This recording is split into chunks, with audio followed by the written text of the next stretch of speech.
جب نجران کے عیسائیوں کے ساتھ مباہلے کا وقت آن پہنچا، اور اللہ نے قرآن میں اس منظر کو بیان کیا ہے، قُلْ تَعَالُوا نَدْعُ أَبْنَاءَنَا وَأَبْنَاءَكُمْ وَنِسَاءَنَا وَنِسَاءَكُمْ وَأَنفُسَنَا وَأَنفُسَكُمْ ثُمَّ نَبْتَهِلْ۔ اے محبوب ارشاد کر دیجئے، تم بھی اپنے بیٹے لے آؤ، ہم بھی اپنے بیٹے لے آتے ہیں، تم بھی اپنی خواتین لے آؤ، ہم بھی اپنی خواتین لے آتے ہیں،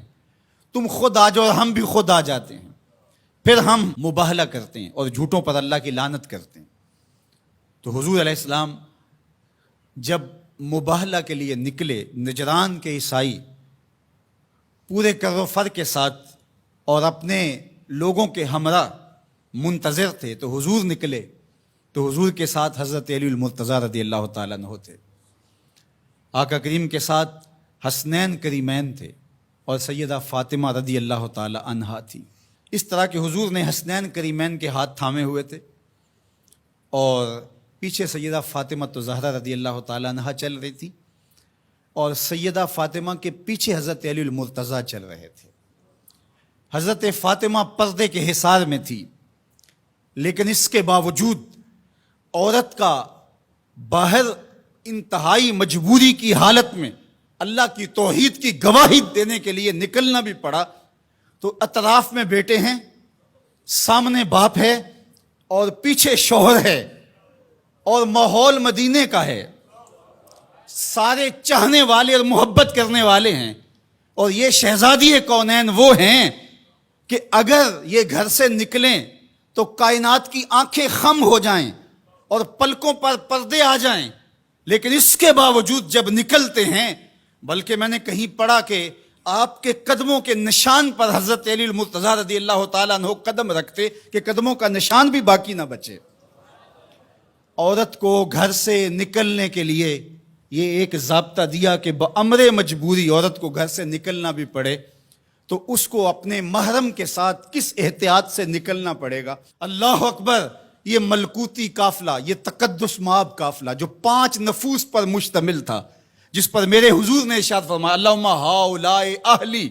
اللہ یہ ہیں میرے اہل، یہ ہیں میرے گھر والے۔ اللہ اکبر! میری کل کائنات یہ ہے، اور آج تیری توحید کی گواہی کے لیے، سچائی کی گواہی کے لیے، مباہلے کے لیے لے کر کے پیش ہو رہا ہوں۔ اللہ اکبر! اب جب مباہلے کا وقت آیا اور ان لوگوں کو دیکھا تو ان کا جو بڑا پادری تھا اس نے اپنے سارے پادریوں کو مخاطب کر کے کہا واللہ میں وہ چہرے دیکھ رہا ہوں، اگر یہ کہیں کہ یہ پہاڑ یہاں سے اٹھ کے ادھر ہو جائے تو سرک کے پہاڑ ادھر ہو جائے گا، اور اگر تم نے ان سے مباہلہ کر لیا تو میں یہ یقین رکھتا ہوں کہ کوئی عیسائی باقی نہیں رہے گا، اور اگر اپنی بقا چاہتے ہو تو پھر راستہ بدل لو، پتلی گلی سے نکل جاؤ۔ اور وہ بھاگ گئے، کیوں کہ یہ وہ تقدس مآب چہرے ہیں کہ اگر یہ پہاڑ کو کہیں اپنی جگہ سے ہٹ جا تو پہاڑ بھی ہٹ جائے گا، ہمالیہ بھی اپنی جگہ سے سرک جائے گا، اور انہوں نے اگر بد دعا بول دی تو تمہارا نشان نہیں رہے گا اور تمہاری نسل باقی نہیں رہے گی۔ میرے ان جملوں پر اور میری اس گفتگو پر تھوڑی دیر ٹھہر جائیں۔ انہوں نے کہا کہ اگر انہوں نے بد دعا بول دی تو کوئی عیسائی موجود نہیں رہے گا، اور انہوں نے آل رسول کا حیا کرتے ہوئے مباہلے سے پسپائی اختیار کر لی۔ آج دنیا کے جس خطے میں بھی آپ چلے جائیں، آپ کو جیسے بھی عیسائی ضرور ملیں گے، ان کا مذہب جس صورت میں بھی ہے بہرحال موجود ملے گا،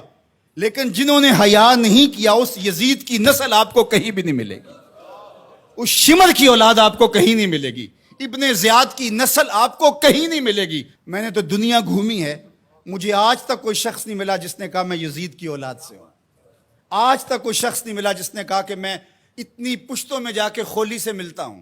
کسی نے یہ نہیں کہا کہ میں شمر کے نسب سے تعلق رکھتا ہوں، لیکن کائنات کے جس کونے میں گیا ہوں کسی نے کہا میں موسیٰ کاظم کی اولاد سے ہوں، کسی نے کہا میں جعفر صادق کی اولاد سے ہوں، کسی نے کہا میں امام علی رضا کی اولاد سے ہوں، میں حسنی سید ہوں، میں حسینی سید ہوں۔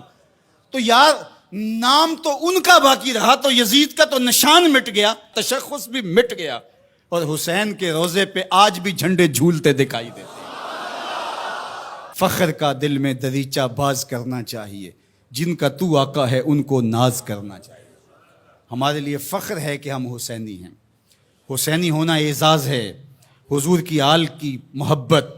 اور ان کی ولا یہ ہمارے سینوں کا اجالا ہے، یہ باطن کی روشنی ہے۔ اقبال کہتا ہے کہ آج اگر آپ میرے اندر ایمان کی حرارت دیکھتے ہیں اور اسلام کا حقیقی فلسفہ اگر میرے نوک قلم سے ٹپکتا ہوا دیکھتے ہیں تو یہ نور، یہ اجالے اور یہ روشنیاں مجھے نصیب کس چوکھٹ سے ہوئی؟ از ولائے دودھ مانش زندہم، میرے باطن کی حرارت اور توانائی کا سبب یہ ہے کہ میں حضور کی اولاد سے پیار کرتا ہوں۔ اللہ اکبر، در جہاں مثل گوہر تابندام، کہا کہ یہ عکس جمال رسالت معاب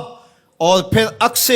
اہل بیت نبوت ہے کہ آپ کو میرا چہرہ چمکتا ہوا دکھائی دیتا ہے، تو یہ زندگی اور یہ حرارت جو ہے وہ اہل بیت نبوت کے سبب سے نصیب ہوتی ہے۔